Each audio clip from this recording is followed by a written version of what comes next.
Another day, another story.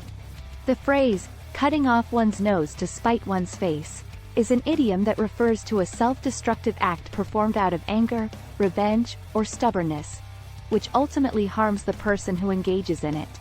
It is often used to illustrate the irrationality of sacrificing long-term benefits for short-term satisfaction.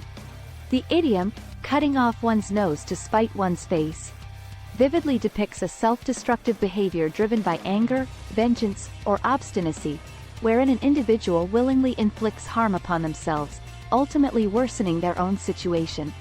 The metaphorical act of severing one's own nose symbolizes an extreme and illogical response, undertaken without considering the long-term consequences. This idiom serves as a cautionary reminder of the dangers of allowing emotions to cloud one's judgment. It highlights the short-sightedness of seeking immediate gratification at the expense of one's well-being. Just as severing a nose brings about permanent disfigurement, engaging in acts of spiteful retaliation or stubbornness can have lasting negative effects on one's personal and professional life. The origin of this phrase can be traced back to the 12th century, originating in medieval Europe, where a story is told of a man who, out of rage against his neighbor, cut off his own nose. In doing so, he not only harmed himself physically but also damaged his own reputation and appearance. The tale served as a cautionary fable, illustrating the folly of destructive behavior driven by spite. Today, this idiom is commonly used to criticize individuals who, in a fit of anger or resentment, engage in actions that undermine their own interests. It underscores the importance of maintaining a level-headed approach and considering the long-term consequences of our actions. Instances of cutting off one's nose to spite one's face can be observed in various aspects of life. In personal relationships, individuals may harm themselves emotionally by deliberately sabotaging a meaningful connection as a form of retaliation against a partner.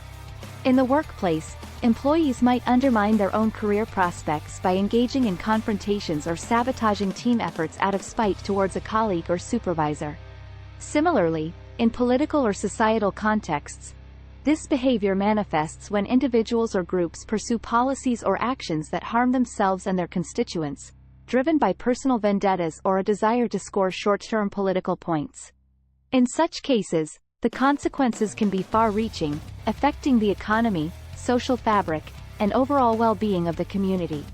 To avoid falling into the trap of cutting off one's nose to spite one's face, it is essential to cultivate self-awareness and emotional intelligence.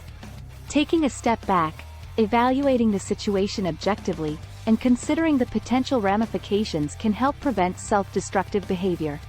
It is important to prioritize long-term well-being and resist the temptation to act impulsively based on fleeting emotions. In conclusion, the idiom, cutting off one's nose to spite one's face, encapsulates the notion of self-inflicted harm resulting from acts of spite or obstinacy. By understanding the risks of engaging in such behavior and striving for emotional intelligence, individuals can make informed decisions that prioritize their long-term welfare over short-term satisfaction. Thanks for watching.